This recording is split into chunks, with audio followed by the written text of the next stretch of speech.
recording as of now. Thank you. All right, carry on. Yeah. No, I heard some of you guys are interested in vet med as a career path. So I'm hoping I can kind of give you an idea of how to get there and maybe talk about zoo vet a little bit. I pulled into all my pictures, pulled all my favorite ones, and I can answer any questions you might have. So I think, the first thing is who am I? My name is Lana. I'm a vet. I'm more or less from California. I'm actually an immigrant from the Ukraine, and I grew up in Santa Clara. So I actually did not want to be a vet. I wanted to be a marine biologist, and I went to UC Santa Cruz to be a marine biologist. But while I was there, I met the campus vet, and he kind of took me under his wing and inspired me to be a vet. So I went to the University of Illinois so that I could do aquatic animal medicine. And after school, I worked at a few different facilities, which I listed for you here, most of which were zoos because I couldn't get a job. And I just started at California Academy, sort of back on my original track. So I jokingly say I took a 10-year detour onto dry land, if you will. I also work at the local ERs to see dog and cat patients. I really like emergency work, so I can do that as well. So, if you're anything like I was, and you kind of started exploring this idea of going to vet medicine, you might want to know, well, how do I know this is right for me, right?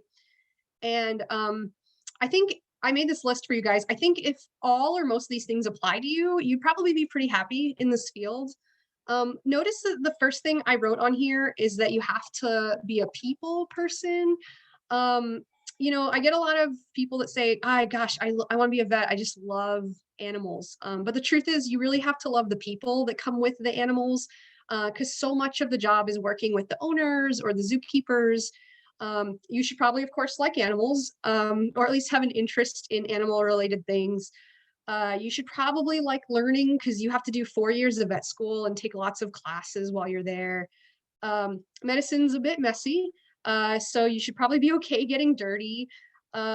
And if you're one of those people who have never really thought about being anything but a vet, then this is probably for you, because you'll be living your dreams.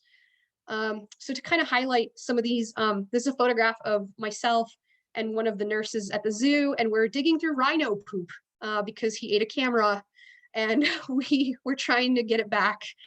So the keepers would bring us just these buckets of his poop every day, and we would go through them by hand to see if we could find this camera. And this took me about 2 weeks to find this camera. So this is sort of something that might come across your way. So let's say, you think, okay, this is for me. So what does it take to become a veterinarian? It's a complex answer, but usually these things are involved, the things listed here. So lots of school and getting good grades, kind of a basic no-brainer. It's pretty difficult to get into vet school. There are a lot of people that apply, but there aren't a lot of vet schools, so there's not a lot of spots. So it's pretty competitive. And a lot of the schools will only look at applicants who make the cutoff of a certain grade point average. So because it's so hard to get in, sometimes it takes several tries to be accepted. So it actually took me 2 tries to get into vet school. And when you're there, it's more school and it's fast-paced learning with a lot of material, and it gets really tiring and frustrating sometimes. So I tell people that it's kind of important to have a sense of resiliency, or, being able to overcome difficulties, because it's not always smooth sailing. Awareness of the profession is really important. And what I mean by that is knowing what you're in for. That often comes with experience. Most vet schools want you to have the good grades, but they won't accept you just based on that. They'll actually look at your whole application to see, does this person have volunteer experience or experience in the field? And one of the reasons they do that is to assure themselves that you are not only a good student and can do the workload and the curriculum, but also that you know what you're getting into the profession. So this is a photo I dug out. I actually took this my first year in vet school, and this is one of my classmates studying cow anatomy. And how we do that is we actually have these cadavers and in pieces, and you basically can look at all the nerves, all the bones, all the muscles. And so this photo was taken at around midnight or 1 a.m. on like a Tuesday or a Wednesday, because we did this all the time. Lots of schooling, we had to make the grades and to understand the material. So some people have also asked me, so if it's lots of school, then do I have to go to college? And the answer is kind of yes and no. So each school is different, and some schools do require a 4-year degree, but other schools require that you just fulfill certain prerequisites. So most of these are science classes like chemistry and physics and things that you'll actively use, when you're being a vet. So it might be easier to get a degree in biology or chemistry because you're already fulfilling many of those prerequisites. But in my vet school class, there were several people who did not go to university. They did not have a degree like a bachelor's or associate's. They instead just did the prerequisites and applied. So you don't necessarily have to, but it really depends on what school you want to go to.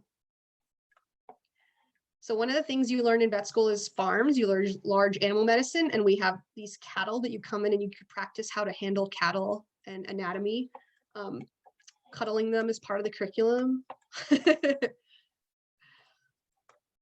So another thing people ask me is, do I have to go to vet school right after college?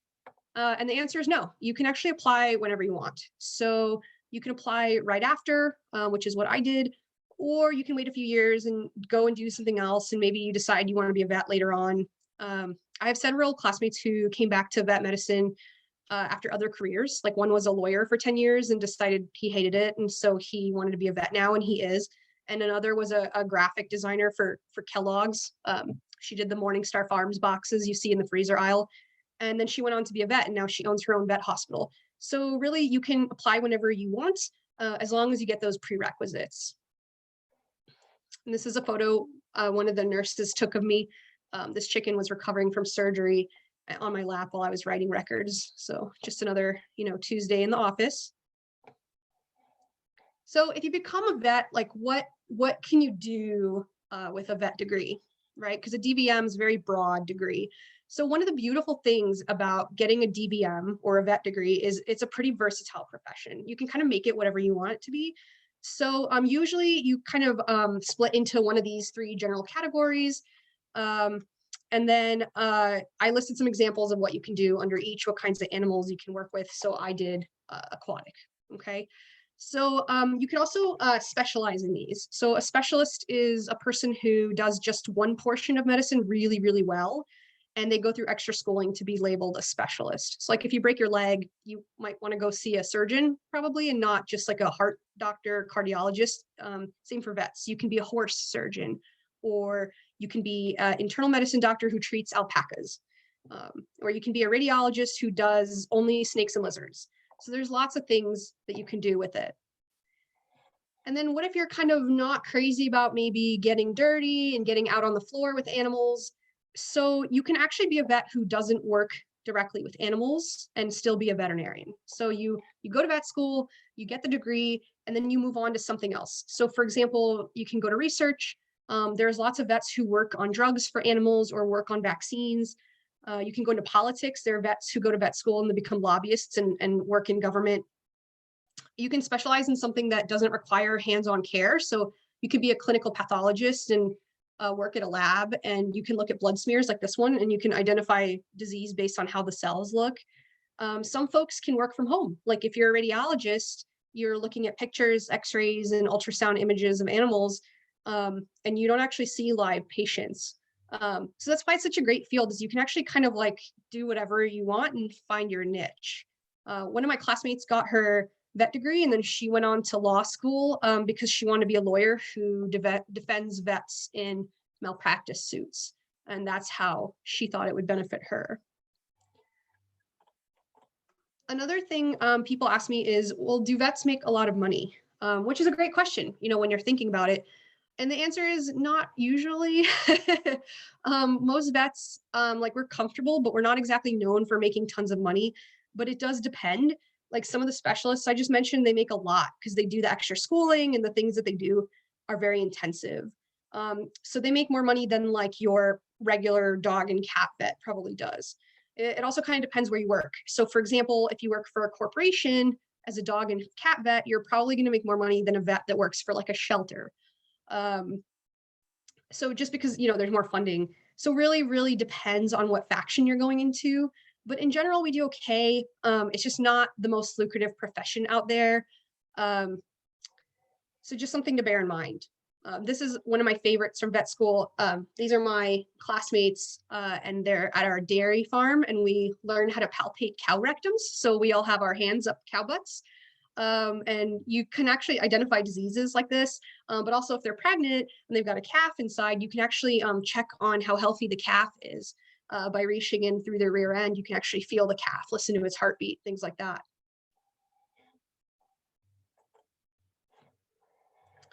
So, like, what is the lifestyle like as a vet? Well, that also depends, based on what you do, but most vets work like regular, like 8 to 5 job, 5 days a week, like everybody else. So, it depends what you opt to do. So you can be like a relief vet, which is like a substitute teacher, maybe for you guys. You can come into a clinic when someone's on vacation. You can set your own schedule. So like, that's what I do for the ER. They give me a list that they need relief for, and I pick and choose whether or not I want to work on Saturday. It's up to me. If you work ER, for example, the doctors I work with that are full-time, it's very intensive. ER is very intensive. So they'll work like, 10 days straight, which sounds nuts, but then they get 2 weeks off so they can do whatever they want. So they're always traveling because they have that time.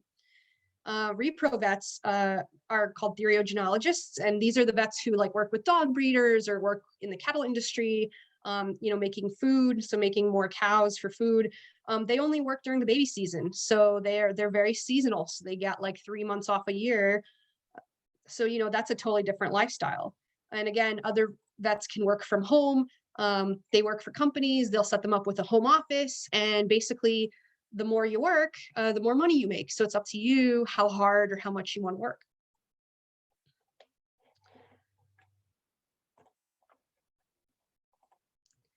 So I just kind of want to touch on this because people ask me about this all the time. And you may have heard that vet school is pretty expensive. And you're right. Most people take out student loans to pay for it all. And it's really important that you guys are aware of this. So tuition is really expensive. So this is actually a screenshot I put in from UC Davis's vet school's website a few weeks ago. One moment, let me turn that off. And basically, they broke it down for you so people who are applying to UC Davis would see. So you can see that by the end of this, your total in-state tuition at UC Davis right now is going to be like $250,000. And it's even more for students who attend from out of state, which and what that means is like where your primary residence is. So I'm a Californian, but I went to University of Illinois, so I paid out of state tuition because I was a California resident. So I paid almost twice as much as my classmates. I owe a lot of money. And that money is on interest, which basically means the longer you go not paying it back, the more and more you owe, right? So you have to kind of think about, how am I going to pay it all back? And that might actually drive your decision of, do I apply to just UC Davis or do I apply to a whole bunch of schools? You also have to sort of consider like how it'll affect your life after, like how you're going to pay it all back, like what kind of repayment plan. I'd love to have this really amazing fun life, but now I have to give half my paycheck to the loan people. So you have to consider those things. And also, for example, like some of my classmates had a hard time buying a house because it's hard to convince banks to give you a mortgage, which is another loan, when you already owe, $250,000. So just be aware of that. It's really important that people that think about vet school be aware of the realities of that situation. So what are the best parts about being a vet? Because there's a lot, so I couldn't like fit them all in one slide, but these are the ones I think are the best. So every day is really different, no matter what kind of part of vet med you work in. So you don't usually get bored. I'm constantly learning and meeting new people, so it's very stimulating. The patients are, of course, the best because I like rolling around in the dirt with animals. And because I'm in a zoo practice, it's pretty uncharted. So I feel like I'm kind of a pioneer, sort of contributing to science. I do a lot of trial and error. I write up papers, I give talks at conferences to help kind of grow the profession. So here's like one example of a case that I came across, the ever interesting squirrel in stomach. This is a dolphin. We took an x-ray just to check and we're like, oh, there's like a squirrel skeleton in its stomach. So then we had to figure out how to get it out. So this is sort of like one of the adventures that I would face as a zoo vet. What are the least favorite parts? I think it's different for everybody, but for me, paying back all the loans really, really sucks. I feel like a lot of my friends who are vets will say that's probably the biggest struggle. The clients nowadays with the internet, it's like a different ball game. So the clients will come in, they'll have done all the Googling, they think they know what's going on, and then they get, kind of like surprised if that's not what it is or how much things cost. And with social media and things like Yelp, people can get kind of crazy about what they say about you or what they think about you, and it's all out there for the world to see, right? So it takes a toll sometimes because you think you're doing good, and it turns out maybe you miss the mark with a client. Work-life balance is a pretty new concept still. So this is a photo that somebody took of me sleeping in my office. When I first started practicing, I had this IKEA chair that became a bed because I never went home. I lived there. And that's sort of the traditional way. So old school vets, you come in and you work forever and you do it all the time. But now there's a push to set boundaries and limit the hours of work so that you can do a good job. You're not tired when you're seeing patients, but also so you have a normal life, and it's still a pretty new concept, but it's quickly gaining ground because a lot of people don't want to sleep in their offices anymore. So, I'm sure if you guys go into vet school, by the time you get out, you'll probably be more of like a better work-life balance than what some of us like older vets have been. So I went into aquarium. I work in an aquarium now, but I've been at a zoo for quite a while. So what's that like? It's really fun. I'm super biased because obviously this is what I do, but it's a little bit more challenging because, we can't really just tell our patient like sit, stay. So you have to kind of sort of figure out like how to like give an elephant 2,000 tablets of medication. And the answer is in a peanut butter and banana sandwich, actually. They'll take it just fine. And as I mentioned before, we're constantly sort of contributing to conservation science because that's what zoos and aquariums do, right? Ultimately is they're trying to directly relate to ecosystems and conservation. So we're kind of on the forefront for that because it's still pretty new. I meet a lot of interesting people. The zookeepers and the curators, they're just the best. They love their animals. They really know what they're talking about. And I'm constantly learning from them. And yeah, I put some photos together just to kind of show you guys some of the sort of daily activities. But this is a koi friend we were working on. He had a little tumor on his side and we had to net him out of his pond to recheck him. So we're in here kind of taking a peek at what's going on with his little lump. This is a poodoo, which is the smallest deer species. It's like the size of like a little terrier or something. This is my sort of fangirl moment with our male lion at the zoo because I never actually worked with a male lion before. So I was like really pumped. And I just think this photo is hilarious because my coworkers down here like trying to do an ultrasound and I'm just like, let me hug him. Just let me hug him. Like just completely in the way. This is one of our snow leopard cub babies that we helped deliver. You used to be able to carry them around, but now they'll probably eat me if I tried this. It varies. Like here's like a very large sort of cranky looking frog. This is a sea lion. So this is kind of an example. We do a lot of animal training. So this is Kaylee, another one of the keepers, and they trained this guy. His name is Sarge, to give us a flipper so that the nurse right here can get blood from his little vein. So just a regular day. This is an anteater, just getting a general physical. There was nothing wrong with her. I'll point out the boxing gloves here. That's the technical term. So they can actually hurt us quite a bit with their claws, even though they tend to be pretty mellow. So I called up a vet who worked with them and said, how do I work with an anteater? I've never done this before. And he told me, oh, you have to put the boxing gloves on them so that everybody's safe. So that's kind of what this is showing, was this little guy's got his little boxing gloves on. Again, very different. I got a snake here in like a snake tube. We're doing blood. You get blood from their tail. So that's what the nurse is doing here. This is one of our vet students who's now a vet. He's been a vet for about 3 years now. But at the time he wanted to be a zoo vet. So he came out and shadowed with us. This is a peccary, which is like a pig, but different. They actually have different genetics, but she had a broken tooth. So she came in so we could do a dental cleaning on her. Yeah. So, my best advice to you, if you're thinking about this, is to get out there and try it. Volunteer. It's really important you do so because you just want to make sure before you go making all this effort and spending money and time that you want to do this for a living. You can try out like different types of practice, like, just shadow a few days with a horse vet if you're into that. Shadow a few days in an ER, try out a shelter, use these opportunities to figure out if this is for you. Because you might get in there and be surprised. You'll like absolutely love it, or you'll get in there and be like, oh, never mind, no, thank you. So that's my best advice is just try it. Just try it and see if you want to go through it and do this for a living.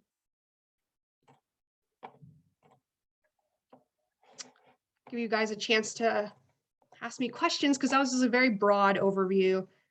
This is a tadpole that we did surgery on, and I'm wearing these really fancy looking magnifiers so I could see what I'm doing. And there he is with his little stitch right there on his side. He went on to be a totally normal looking frog. And this is one of our procedures on one of our bears. I was doing an ultrasound, and it's probably my favorite procedure if I had to pick one. Anyway, questions. I have officially terrified everyone from being a vet here. No, that was awesome. Thank you so much. So what kind of why are you doing surgery on a tadpole? Oh, that's a good question. He got stuck in a filter and he had like a rent, like a cut on his side. And so I was just like stitching it. It's like a bad wound that needed stitches, basically. Oh my goodness. Awesome. Other questions?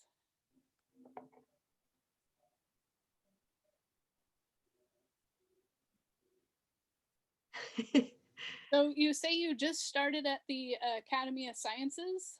Correct. So yes. I'm curious about how common these positions are. So like if I want to go into doing the kind of vet work you do, like what are the job prospects? Yeah, that's a great question. So they're not very common because if you think about it, there's only about actually 250 accredited zoos in the country. And each one of them has a vet, and they usually kind of sit there for ages until you retire. So they're not openings that often. However, there's lots of other things you can do. So you don't have to work in a zoo. Like some people go and do like fish and game, and they're zoo vets. And so they're the people that are like darting deer out of helicopters, like really cool stuff. So, you could do rehab. So like Marine Mammal Center, you're technically a zoo vet, but you're working at Marine Mammal Center. So when you actually think of the grand scope of being a zoo vet, there's quite a few opportunities. If you're talking about how often can you find a job in an aquarium, not that often. So it really depends on what you're looking for. I actually volunteered myself at the Marine Mammal Center for quite a few years. I was on Monday Night Crew. It was a lot of fun. Yeah, yeah. So I definitely recommend it. I know at Petaluma High School, our marine science class, they usually go and visit the Marine Mammal Center. I don't know if they're doing that this year because of COVID, but they've also had success getting a number of their students into be working on the cruise at the Marine Mammal Center. So if that sounds interesting to you, definitely look at the marine science class. Let's see, Ellie put in the chat, what is the best way to get experience right now with COVID going on? Any way to get that virtual experience, especially if you're under 18? Yeah, that's a great question. So a lot of zoos and aquariums are doing, like, how do I put this? Like virtual experiences, which, isn't as good as hands-on, but they will actually do things like, like the vet will put on a GoPro and you basically like walk around with them.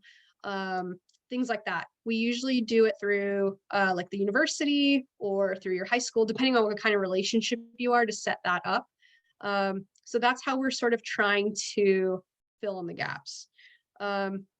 A lot of the private practices, for example, like the ER I work with, they're still taking volunteers. So even if you're not able to get into a zoo, you should, in theory, still be able to call up a veterinarian and say, hey, can I come shadow you? Because they always need help, like out in the treatment rooms and things like that, like especially at places that are really busy, like ERs or horse practices. So I would encourage you to reach out to them, and check as well. I know it's kind of discouraging right now. I get this question a lot. So we're doing the best we can to keep people working with us.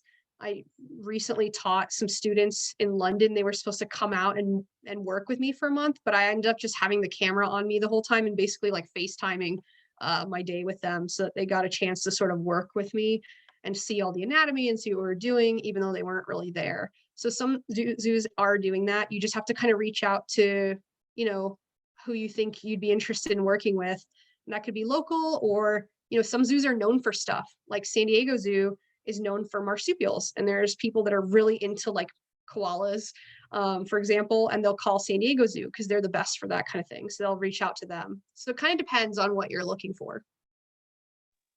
That's great. I know locally, I feel like I saw not too long ago one of the there's a couple different rescue organizations for animals in our area. And so I've seen them still have some, sorry, I've seen them have still volunteer opportunities. So I think there are volunteer opportunities out there. You just have to kind of ask around. It's true. I can tell you that I used to work at Lindsay Wildlife Museum in Walnut Creek, which is a little bit far from you guys, but they're always looking for help because they're like almost 100% volunteer run. And I've actually had a volunteer who used to work with me who's in vet school now. She went into UC Davis, and I wrote her letter of rec, just because I knew her when she was in high school and was a volunteer. But like Lindsay Wildlife is a great place to work with, you know, wildlife and start thinking like, do I like exotics? Maybe I like, you know, the simplicity or the safety of dogs and cats. Not everyone is into like owls coming at you, you know, that's not the element of danger is not for everybody. Yeah, yeah, yeah. There is a wildlife rescue place, kind of over. I don't know if you all know, over by the dumps, on Meacham Road. And there's also one I heard about over in kind of Katati Roner Park area. So closer to us, there are a few different ones that are possibilities. All right. Any last questions for Dr. Lana Krol?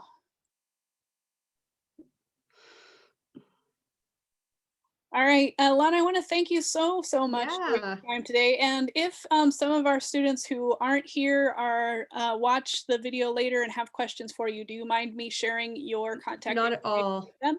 Not at all. I talk to so many different students, and I do everything from you know, kind of this over and over. I've talked to parents because lots of parents have questions about loans. And I've even checked over like resumes and college applications, like just to help out, you know, Yes, because people helped me when I was in your position. So, you know, it's my pleasure to help you guys if you think you really want to do this. fantastic. Thank you so Yeah, much. no I really problem. Thank you guys appreciate so it. much. And thank you again for Thursday. I really, I really appreciate it. No problem. All right, take care, Lana.